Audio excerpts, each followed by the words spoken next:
est-ce que Oscar Piastri sera champion du monde de Formule 1 dès cette prochaine saison 2025 de Formule 1? Du moins, Oscar Piastri estime que selon lui, il a les outils nécessaires avec McLaren pour aller chercher le titre dès la saison prochaine qui va donc arriver, qui va commencer au mois de fin février ou début mars du côté de l'Australie.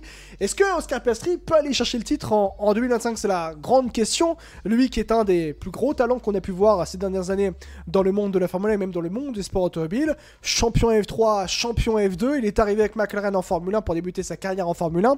Il est déjà double vainqueur de Grand Prix d'ailleurs en Formule 1, Oscar Piastri dès sa deuxième saison en Formule 1, et il est même déjà d'ailleurs champion du monde puisqu'il est champion du monde constructeur de Formule 1 maintenant avec McLaren. Maintenant il faut voir pour aller chercher le titre pilote en bataille avec son coéquipier Lando Norris. Est-ce que c'est possible que Oscar Piastri puisse battre dans un premier temps Lando Norris et même aller battre Max Verstappen, Charles Leclerc, Lewis Hamilton qui sont donc chez Ferrari avec Charles Leclerc?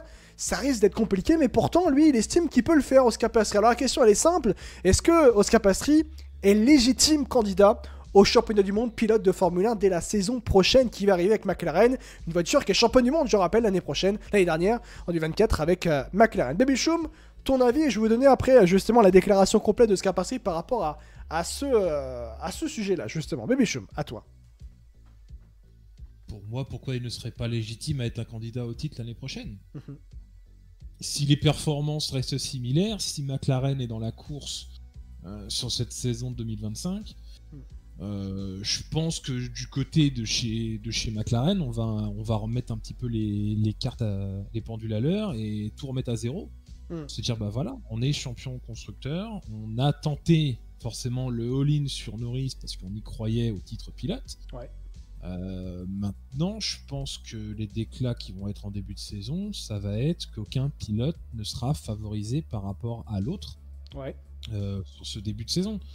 Donc se dire que si Piastri arrive à à combler en tout cas cet écart qu'il y a avec Lando Norris, parce qu'il lui manque encore quelques petites choses en tout cas pour Oscar Piastri, pour pas forcément être devant Norris, mais être plus performant que Norris. Écoute, moi je pense que 2025 ça pourrait le faire. Ça pourrait le faire. Il monte en puissance petit à petit. Il a eu forcément sa première saison de découverte. 2024 ça a été un petit peu sur une pente lente, mais voilà, c'est quand même monté en performance au fur et à mesure de la saison. Il y a eu des trous, on est d'accord, il y a eu des imperfections, on est d'accord. Maintenant, je pense que sur cette troisième saison, il saura un petit peu mieux comment s'y prendre. C'est pas garanti, encore une fois, qu'il batte Norris, qu'il soit meilleur que Norris, mais je pense que oui, il peut être candidat. Il peut être candidat naturel.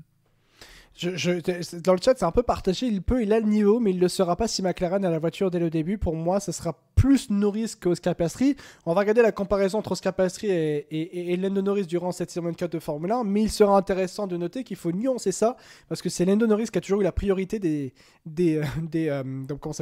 améliorations sur la MCL 38. Et ça joue forcément sur le head-to-head. Bien sûr, l'écart, c'est qu'il sait, c'est plus un manque d'expérience, te dit Max dans le chat. C'est intéressant de noter ça. Je vais pointer qu'habituellement dans l'off-season, Norris stream sur Twitch, mais là, rien. Je pense que Norris va montrer les crocs plus que jamais, et ça va être titanesque en 2025. Norris gardera son ascendant en course et en qualif, mais Piastri peut le faire craquer en combat rapproché, nous dit Corby Mordi dans le chat. Intéressant comme avis. Je voulais la déclaration justement d'Oscar Piastri par rapport à ce sujet.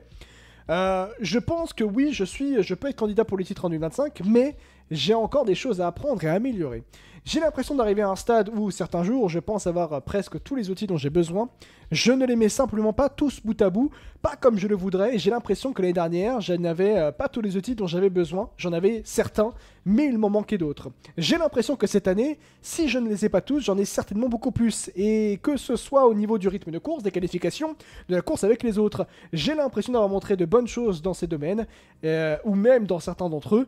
J'ai été généralement très satisfait de tout ce que j'avais fait. Et c'est assez intéressant de voir comment les choses peuvent évoluer par rapport à 2025, parce que Corby, c'est Max qui dit dans le chat, c'est le manque d'expérience qui a manqué à peut-être Oscar Piastri dans certains éléments. Et finalement, c'est ce qu'il dit Oscar Piastri, Baby Choum. C'est le manque d'expérience qui a peut-être péché vis-à-vis de Lando Norris, par exemple, ne serait-ce que dans un premier temps en termes de combat par rapport aux coéquipiers. Oui, mais ça, c'est logique. J'ai envie de te dire, c'est parfaitement logique. En fait, tu arrives dans une écurie aussi où forcément ton line-up est ultra jeune. Ouais. Enfin, Norris, il est encore très jeune. Hein. Ouais, bien sûr. Donc, faut pas l'oublier. Ok, ça fait un petit moment maintenant qu'il est sur la grille de depuis Formule 2019, 1, hein. C'est vrai que Norris, ne pas oublier que Norris est là depuis 2019. Hein. C'est un pilote expérimenté, mais qui se battait pour la première fois pour le titre mondial. Oui, voilà, c'est ça, entre autres. Je pense, de toute façon, quand on entendait parler d'Oscar Piastri, c'était déjà même avant qu'il soit réserviste chez Alpine. On s'est dit, bon bah voilà, si ce gars-là monte en F1, il aura le talent nécessaire pour être champion du monde. Ouais. Et il l'a été effectivement parce qu'il a apporté le titre constructeur à McLaren, et puis il se frotte aussi à un pilote talentueux de la génération d'aujourd'hui en fait. Bien sûr. Norris, en tout cas, voilà, il a échoué sur l'obtention de ce titre mondial et du duel face à Verstappen cette saison dernière, mais après, c'est aussi un bon comparatif, je trouve, pour Oscar Piastri. Ouais. De se frotter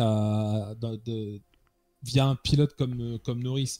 Parce qu'on sait que voilà, Norris est là depuis 2019, on sait que c'est lui un petit peu le taulier, et que c'est à Piastri de se faire sa place et de s'imposer, de montrer des coudes, et puis de se dire moi aussi je voudrais avoir un statut en fait tout aussi important que Lando Norris.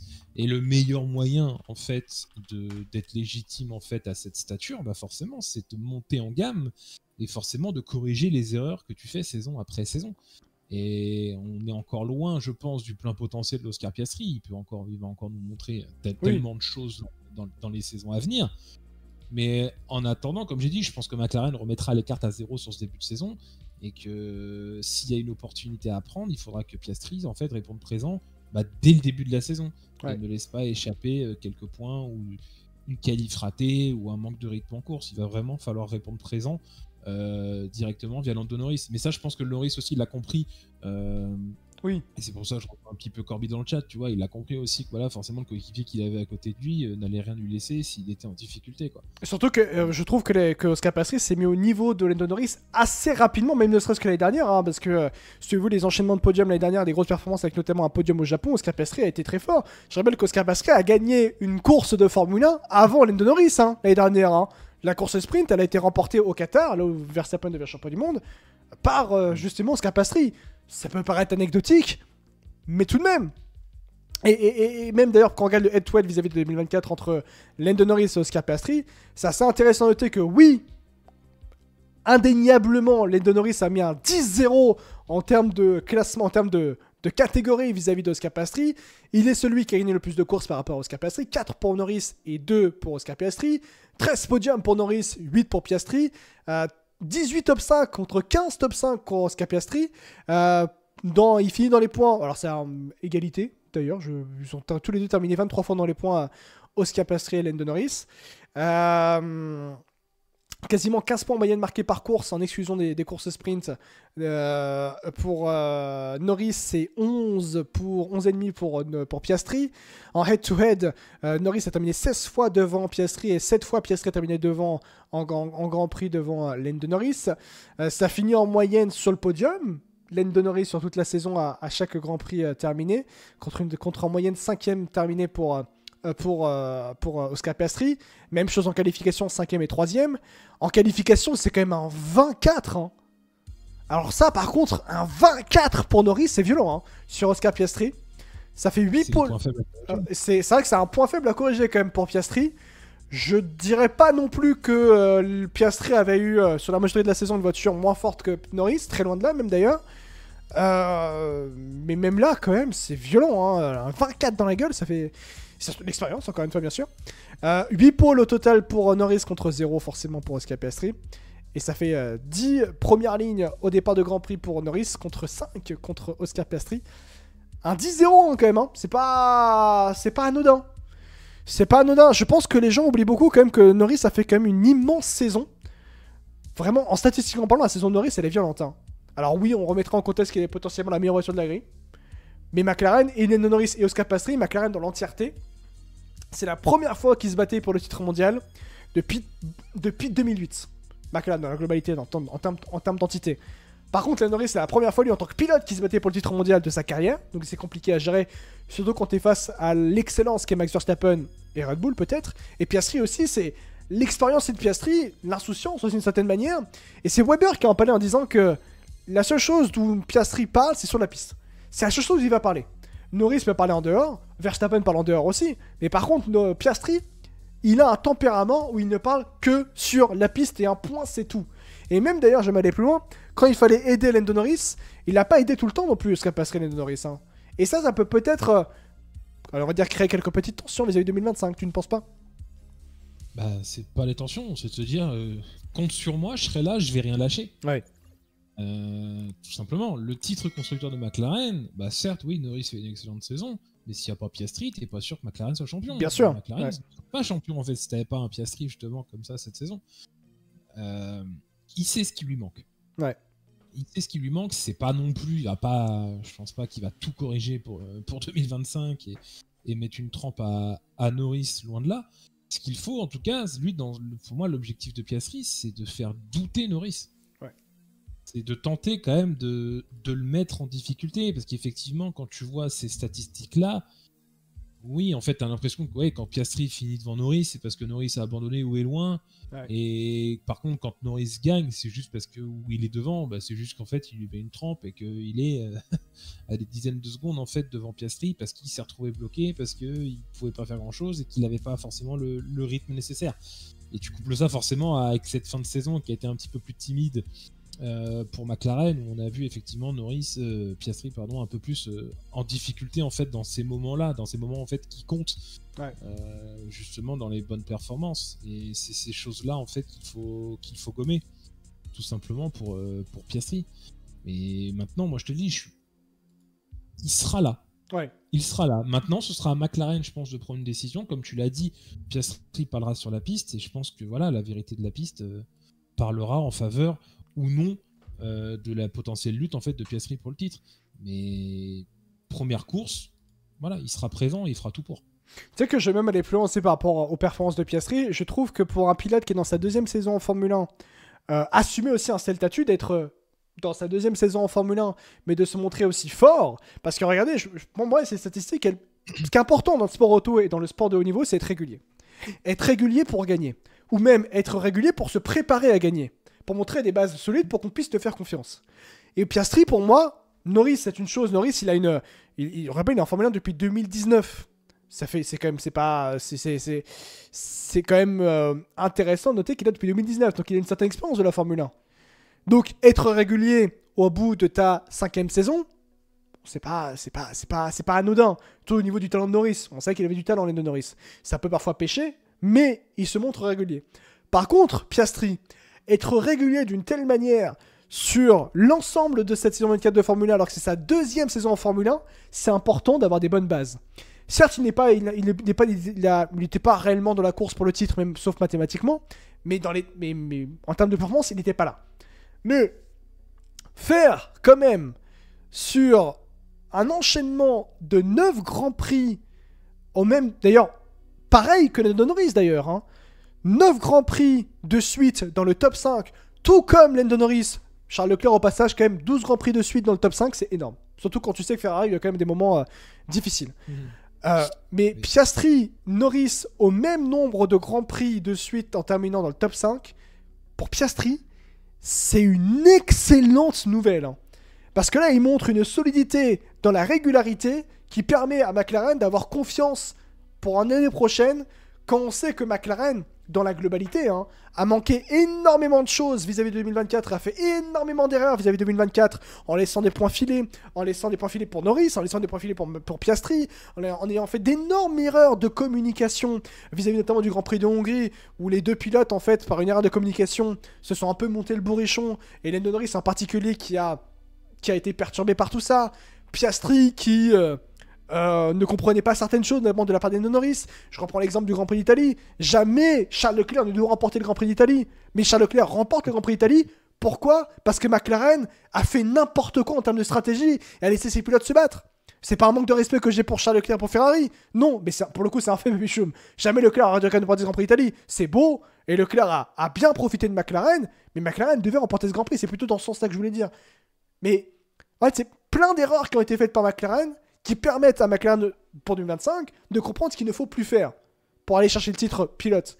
Et pour Oscar Piastri vis-à-vis de McLaren, voir un Piastri être aussi régulier se mesurait aussi à Lando Norris, même si il a été en deçà en 2024 par manque d'expérience, mais également aussi par le fait qu'il avait quand même à quelques moments une voiture bien moins performante que celle de Norris, parce que Lando Norris avait les améliorations vis-à-vis justement d'Oscar Piastri avec un avantage par rapport à Oscar Piastri. Bah pour toutes ces raisons-là, je vois justement Oscar Piastri qui montre de quoi, du moins à l'heure actuelle, par rapport à 2024, il a de quoi prétendre au titre potentiellement en 2025. Parce que comme il le dit, il a tous les outils nécessaires aujourd'hui pour pouvoir être prétendant au titre. Maintenant, c'est à lui de prendre, j'ai envie de dire, le shot. On va dire ça ainsi, Babychum. Oui, bien sûr. En fait, c'est à lui forcément de monter en fait en gamme saison après saison, encore une fois, en faisant le maximum avec le matériel dont il va le disposer aussi. Ouais. Voilà, il n'y a pas de garantie sûre que McLaren sera à la lutte pour le titre mondial cette année. On ne sait pas, on ne connaît pas la marge de progression des uns des autres. Aucune écurie n'a encore roulé. Voilà, beaucoup trop. Effectivement. C'est pour ça qu'on parle uniquement de niveau par rapport à 2024, parce que pour être honnête, même si McLaren là ils disent justement ici par rapport à Andrea Stella, nous prenons de risques dans les choix de projet, l'approche du prochain championnat sera courageuse car nous misons sur l'innovation. Bon, ce sont des propos, ce sont des paroles, mais on ne sait pas réellement ce que va faire McLaren pour l'année prochaine par exemple. Oui, voilà, c'est ça, on a forcément aucune garantie de ce qui va se passer sur cette saison-là. Par contre, voilà, une chose est sûre en fait, c'est qu'on voit aussi que Piastri a une excellente quand même capacité d'adaptation et d'apprentissage surtout. Ouais. Voilà, il n'a pas non plus une trajectoire folle à la Hamilton ou Verstappen, mais en tout cas il n'est pas très loin derrière. Ça c'est sûr que tu peux te dire que ce gars-là, si c'est pas en 2025, il va l'avoir sa chance, il va l'avoir son combat pour le titre mondial dans les années à venir. Il est parti pour faire, je pense, une très très longue saison, une très très longue carrière en Formule 1, et il faut passer justement par des saisons, j'ai envie de te dire un petit peu comme celle-ci, où oui, par moment tu vas avoir des creux, tu vas être en difficulté par rapport à ton coéquipier, mais en tout cas tu vas montrer les crocs et tu vas absolument rien lâcher. Même si Norris, comme tu l'as montré dans tes stats, fait 3ème en moyenne et que Piastri fait 5, au moins voilà, il est dans le top 5, il est régulier à sa manière, il sait après forcément que les saisons passent ce qui va lui manquer. Et c'est comme ça qu'en fait que Piastri va justement avoir cette opportunité-là un jour d'être à la lutte pour un titre mondial et voire même potentiellement être champion du monde. Ouais. On a l'impression, peut-être, je sais pas, qu'il explose peut-être un peu plus, qu'il a une trajectoire un peu plus en pente, on va dire, que celle de Norris en termes de progression. Tu vois. Sûr, ouais. Même si forcément, ils n'ont pas commencé dans les mêmes situations de performance avec McLaren. Voilà, Norris a commencé forcément d'un petit peu plus bas, où forcément Piastri est arrivé avec une demi-saison catastrophe, et puis ensuite c'est bon, le train était parti, le train McLaren était parti, et là ça a performé. Mais que ce soit sur Norris ou d'autres pilotes d'ailleurs, on sent quand même que Piastri a une bonne marge de progression et va nous montrer énormément de choses. Ouais, c'est clair. D'ailleurs, même Oscar Piastri, plus particulièrement, sachez que sur le 3e quart de la saison, donc le Grand Prix entre le 13e Grand Prix de la saison et le 18e, inclus, les deux inclus, eh bien c'est celui qui est champion du monde de ce 3e quart. C'est celui qui a marqué le plus de points devant Lando Norris, 113 au total pour Oscar Piastri et 108 pour Lando Norris. Leclerc est 3e avec 95 points, et Verstappen, qui est champion du monde, je vous rappelle, de saison 24 de Formule 1, lui prend la 4e place de ce 3e quart de cette saison. Pour le coup, en plus, ça montre encore plus que Piastri a une régularité folle, extrêmement importante vis-à-vis de McLaren, et que potentiellement pour 2025, McLaren a peut-être, on va dire, le meilleur duo finalement par rapport peut-être à Ferrari, mais on ne sait pas comment ça va se goupiller entre Leclerc et Hamilton. Peut-être pas le meilleur, mais du moins celui qui apporte le plus de certitude. Ça, encore une fois, il y aura beaucoup de paramètres à prendre en compte extérieurs en fonction justement de la physionomie de cette saison, de comment que ça va se passer. Après, c'est sûr que si McLaren est encore présent pour la lutte constructeur, c'est un duo clairement sur lequel il va falloir compter. Ouais. Parce qu'on sait que voilà, on a parlé de Ferrari la saison dernière qui faisait énormément de tirs groupés. On se dit que voilà, cette saison, McLaren pourra faire pareil, avec beaucoup de résultats groupés dans le top 5. et qui feront la différence pour l'un ou pour l'autre sur le championnat à la fin de la saison. Donc évidemment que c'est top de line-up. Je dirais pas que c'est le premier, mais je pense que c'est le top de line-up vraiment en termes de performance, et c'est un line-up aussi qu'il faut craindre, en tout cas, ou qu'il faut respecter, mais voilà, qu'il faut craindre via les autres écuries, c'est sûr. Et surtout que quand tu as Lando Norris aussi à ses côtés, qui est vice-champion du monde de cette saison 2024 de Formule 1, même Lando Norris individuellement, pour être honnête, je pense que ça va être très dur d'aller battre Lando Norris l'année prochaine, et à commencer par Piastri. Je pense que Piastri, oui, va être candidat au titre l'année prochaine, mais pour aller battre Lando Norris qui a compris par rapport à tout ce qui s'est passé en 2024, la manière dont il faut aborder un championnat en ayant une voiture capable d'aller remporter le titre mondial, et même pour McLaren, comprendre comment on peut aborder un championnat pour être capable d'aller chercher un titre mondial au vu de l'expérience de l'année dernière, de l'année 2024, tout va changer. McLaren deviendra une vraie écurie capable de remporter un titre mondial pilote. Je trouve même que pour McLaren, être allé chercher le titre mondial constructeur en 2024, c'est quand même quelque chose d'énorme parce qu'ils ne commençaient pas la saison en ayant la mentalité et même l'ambition d'aller chercher le titre constructeur. Parce que rien ne prédisait que McLaren 2024 allait devenir champion du monde constructeur. Et rien ne prédisait encore plus, même d'ailleurs, que McLaren allait se battre avec Lando Norris pour le titre mondial sur Verstappen. Et d'où justement les erreurs qu'il y a pu y avoir durant la saison, parce qu'eux-mêmes n'étaient pas prêts à ça. Maintenant, McLaren 2025, eux seront prêts à aller chercher le titre, auront la mentalité pour aller chercher le titre, et vont commencer la saison en ayant la mentalité pour aller chercher les titres mondiaux, pilote et constructeur. Et pour les Norris, il va être vraiment très très fort en Norris en 2025, et j'ai confiance en ça. Et surtout par rapport au management qui est sain entre justement Zak Brown et Andrea Stella, qui font un travail monumental sur du côté de chez McLaren. Je rappelle que constructeur, 5e, 3e ou 5e, 4e, 1er, il me semble, entre 2022 et 2023-2024. Constructeur, il me semble que c'est ça. Mais quoi qu'il en soit, vous vous rendez compte ? Après, c'est surtout que ce sera aussi un autre type de pression pour McLaren. Voilà, c'est qu'ils sont passés du chasseur, oui, ils ont fait quelques petites erreurs. Et au chassé, effectivement. À côté, ça ne marche pas. Voilà, au rôle de tenant du titre, et d'être chassé justement par les autres écuries qui veulent justement récupérer ce trophée en question. Donc forcément, c'est que là, McLaren passe aussi dans une autre stature, on va dire, vis-à-vis de la grille. Voilà, tu vas arriver premier Grand Prix de la saison en étant le champion du monde en titre. Et que donc du coup, tu vas tout faire justement pour garder ce titre-là. Donc certes, tu vas t'enlever un petit peu de pression parce que tu as eu une longue bataille l'année dernière et que tu as réussi à avoir le Saint Graal. Ouais. Mais le plus dur, c'est pas forcément de l'obtenir. Le plus dur, c'est de le garder après derrière. Et que justement, se servir de toutes les difficultés que tu as eues, comme tu l'as dit tout à l'heure, et de ne pas reproduire ces erreurs-là. Mais ce sera en aucun cas facile pour McLaren. Ouais. Ça, je pense qu'on est tous d'accord pour le dire. Ouais. Avantage d'ailleurs Lando Norris sur tous les fronts, que ce soit en rythme de qualification et en rythme de course, vis-à-vis de Piastri d'ailleurs, justement. Donc voilà, du moins par rapport à ce qu'on peut voir par rapport à Oscar Piastri, la question était de savoir si oui ou non Oscar Piastri peut prétendre au titre mondial en 2025. Peut-il même aller chercher le titre 2025, du moins selon lui. Il a le sentiment d'avoir tout l'outil nécessaire pour aller chercher le titre en 2025. Maintenant, sera-t-il possible d'y aller pour lui ? Nous, on y croit. Pour être honnête, on y croit avec le chat. On croit que Piastri